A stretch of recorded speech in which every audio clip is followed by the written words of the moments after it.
gražus šis momentas ir ačiū už tą paminėjimą, kokį šiandien mes čia turim. Gera buvo atmint prelatą Edmundą Putrimą už kelių dienų jo metinės. Lapkričio 15 dieną praėjusiais metais Viešpats pasišaukė, labai skaudu, labai netikėta, graudu buvo visiems, bet nieko negalim pakeisti. Nuo šių metų perėmiau tą darbą, tą užduotį užsienio lietuvių sielovados. Jau teko apsilankyti ir ne tik tai įvairiuose kraštuose, bet taip pat ir Punske, per Jurgio atlaidus ir dabar Seinuose.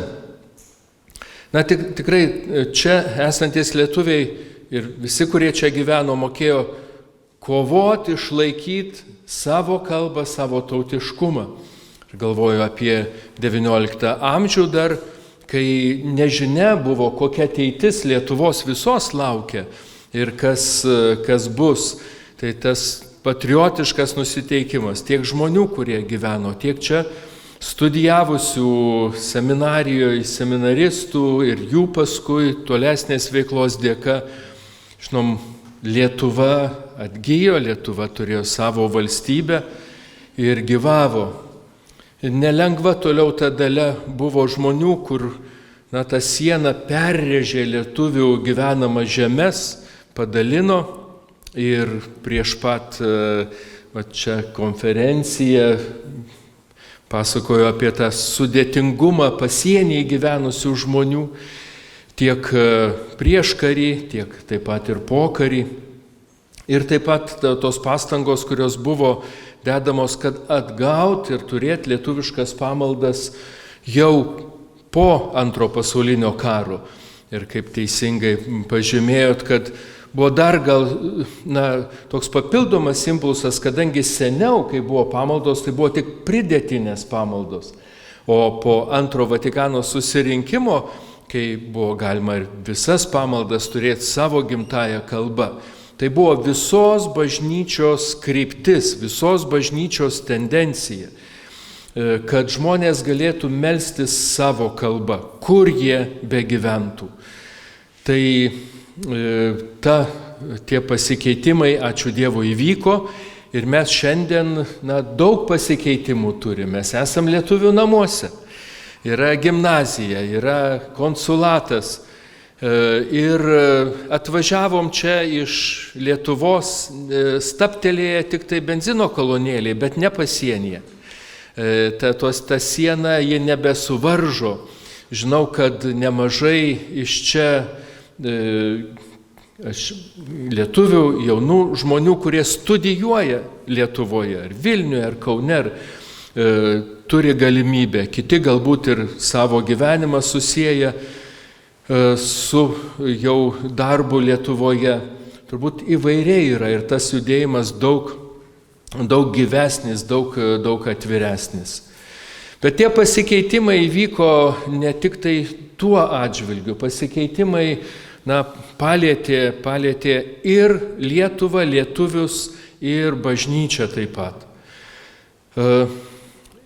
Per šį laikotarpį, po 90-ųjų metų, tikslios statistikos man sunku, aš neradau kažkokios labai tikslios statistikos, bet tokia viešai pateikiama, kad Lietuvoje gyventojų sumažėjo apie 800 000. Tai maždaug 200 000 dėl to, kad gimė mažiau, mirė daugiau. Tai reiškia, kad beveik 600 000 išvyko. Lietuvoje nebėra jų. Ir tie pasikeitimai labai paveikė. Vien Didžiojoje Britanijoje, jeigu neklystu, apie 250 000 lietuvių deklaravo, kad nori pasilikti, nes po Brexito turėjo užpildyti dokumentus, kad galėtų toliau gyventi. Norvegijoje, Airijoje, kitose šalyse. Dabar lietuvių bendruomenės oficialiai yra 55 šalyse. Tai yra visame pasaulyje. Viena paskutiniųjų užregistruotų lietuvių bendruomenių Singapūre. Rugpjūčio mėnesį turėjom susitikimą pasaulio lietuvių bendruomenės atstovų, vadovų Palangoje ir buvo iš Japonijos, iš Taivanio, iš Barbadoso, visiškai egzotiškos šalis, apie kurias net nepagalvojom, kad štai ten yra lietuvių bendruomenės arba lietuvių grupės. Bažnyčia taip pat paveikė tą situaciją. Jeigu anksčiau turbūt kiekviena didesnė parapija turėjo 1-2 kunigus kilusius iš tos parapijos. Aš pats mokiausi seminarijoje, Kauno seminarijoje, vieninteliai, ir tuo metu buvo dar varžoma, bet jau šiek tiek daugiau leidžiama, ir galiausiai nuo 89 metų jau vyskupai nusprendė priimti visus, kurie nori ir kurios laiko tinkamus. Ir tada vien per 1 metus įstojo 65 seminaristai. Per 1 metus. Dabar turim apie 20 seminaristų visoj Lietuvoje. Kai kurios vyskupijos turi po vienintelį seminaristą. Šią savaitę kalbėjausi su Kauno arkivyskupu Kęstučiu Kėvalu. Vienintelis seminaristas, jeigu ateinančiais metais baigs, tai reiškia, kad 6 kitus metus neteis nei vieno kunigo į tą arkivyskupiją. O dėja viešpats pasišaukė. Štai spalio mėnesį mirė 3 kunigai. Labai toks išskirtinis buvo prieš metus gruodis, kai daugiau kaip 10 kunigų mirė per vieną mėnesį. Be abejo, nemaža dalis garbaus amžiaus jau sulaukusių, bet kai kurie ir darbingi, tikrai darbingi, ir tada tas skaičius mažėja.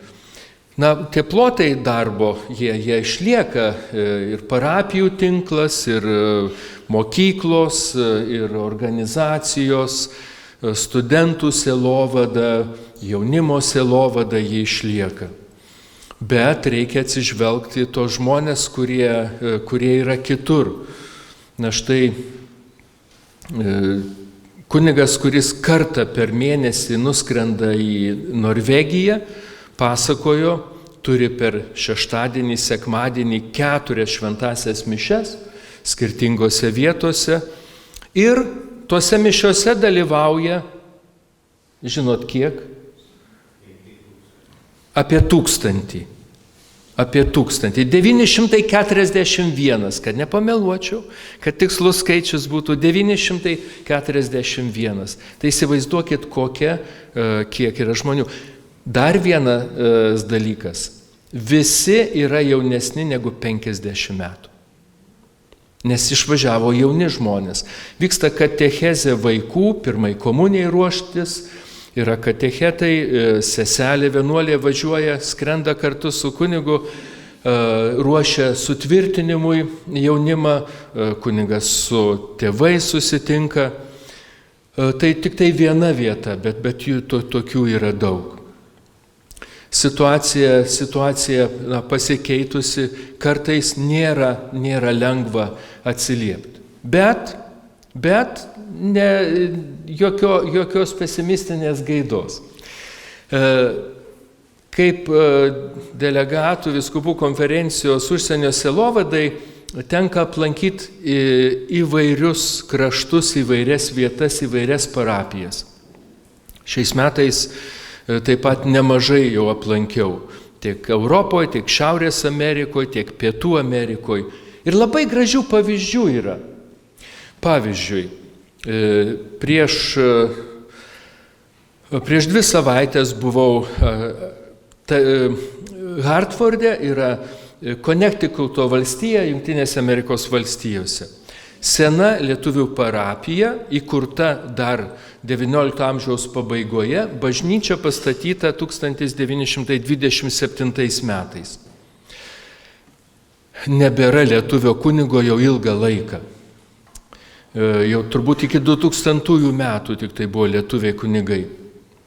Dirba amerikietis kunigas, bet iki pat šio laiko išlieka lietuvių bendruomenė, kurie kiekvieną sekmadienį susirenka, gieda lietuviškai, skaito lietuviškai, kunigas keletą žodžių per mišias irgi pasako lietuviškai, atsiliepdamas į tą lietuvių bendruomenę. Ir štai dėka tų žmonių, aktyvių žmonių, išlieka ta bendruomenė. Ačiū jiem, kadangi tokios sąlygos kitų jie neturi. Kitas pavyzdys – Argentina. Bendrai Pietų Amerikoje nebeliko lietuviškų parapijų ir ten, kur buvo lietuvių statytos parapijos, čia minėtas kunigas Gavėnas dirbo San Paule, Švento Kazimiero, kaip misija jinai buvo, yra Švento Juozapo, Vila Zelina, dar didesnė parapija. Argentinoje, Urugvajoje, dabar visur dirba vietiniai kunigai ir jau net neliko, kad lietuviai susirinktų ar giedotų, jų vaikai nebemoka lietuviškai. Ir dauguma Argentinoje lietuvių kilmės žmonių jau lietuviškai nebekalba. Bet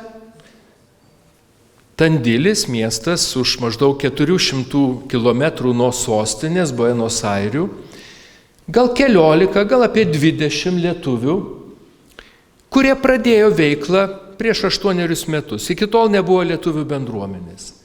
Atsirado aktyvus žmogus, viena moteris, kurios tik vienas senelis yra lietuvis, kiti ne. Bet jinai su energija, su apsisprendimu organizuoja, yra šokių kolektyvas, jie turi užsiėmimus, audžia, groja, ansambliukas, lietuviškus valgius, atstovauja Lietuvą bendruose renginiuose, kur su kitomis tautomis. Vieno žmogaus iniciatyva ir kitų atsiliepimas padarė tai, kad židinys, toks lietuviškas, naujas židinys, kurio net anksčiau nebuvo. Ką noriu pasakyti, kad nuo mūsų visų priklausys, nuo mūsų visų. Gal anksčiau buvo, kažkaip tai, net ir bažnyčioj, be abejo, nuo kunigo daug priklauso, čia be jokios abejonės, bet priklauso nuo mūsų visų išlaikyti kalbą, tradicijas, tautiškumą. Ir labai kviečiu, kad ir čia gyvenantys lietuviai visose parapijose šito krašto aktyviai dalyvautų ir aktyviai įsijungtų. Ta padėtis, jeigu anksčiau buvo priešiškumas gal iš vyskupų, dabar tikrai vyskupas yra palankus ir draugiškai, prieš važiuodamas čia, paskambinau, sako, laiminu, džiaugiuosi, tai visuomet palaikom tą gerą ryšį. Kviečia, kad katechetai būtų pasauliečiai. Lietuvoje tas senai yra, kunigai nebesuspėja, nebegalėtų suspėti, jeigu aptarnauja 3, kai kur 4 parapijas, arba miestuose, kur yra daug mokyklų. Tai visur yra tikybos mokytojai, katechetai, absoliuti dauguma pasauliečiai. Maldos grupelės, pagrindiniai organizatoriai, vėlgi pasauliečiai. Tai labai daug priklausys nuo mūsų visų. Ir taip pat nuo jūsų. Žinau tą išskirtinę padėtį čia, Seinuose. Ir noriu padėti, ir stengiuosi padėti. Žinot, kad kunigai priklauso nuo savo vyskupo, nuo ordinaro. Pats kunigas nesugalvos net važiuos. Ir aš negaliu nuvažiuoti į kokią nors vyskupiją, paimti už rankos kunigą ir sakyti, žinai, važiuojam į Seinus. Tai vyskupas sakys, ne. Tai be abejo, kad derinam, kalbamės ir pagal galimybės, kad tęstusi tos pamaldos. Dabar yra tas toks laikinas sprendimas, vėlgi kalbuosi tiek su Vilkaviškio vyskupu ir su kitais vyskupais, kaip rasti tą sprendimą. Patikėkit, tikrai nėra lengva, kai sakiau, jeigu per 6 metus ateina vienas kunigas, o kiekvienais metais miršta po keletą kunigų. Tai tikrai ne todėl, kad kažkas nenorėtų padėti, bet todėl, kad tos situacijos nelengvai išsprendžiamos. Kartais tenka palaukti, kartais ar kažkas grįžta po studijų, kažkoks kilnojimas, sujungimas parapijų, kur tada atsilaisvina. Tai taip, kad reikia visiems mums vilties, reikia kantrybės ir reikia maldos. Ačiū.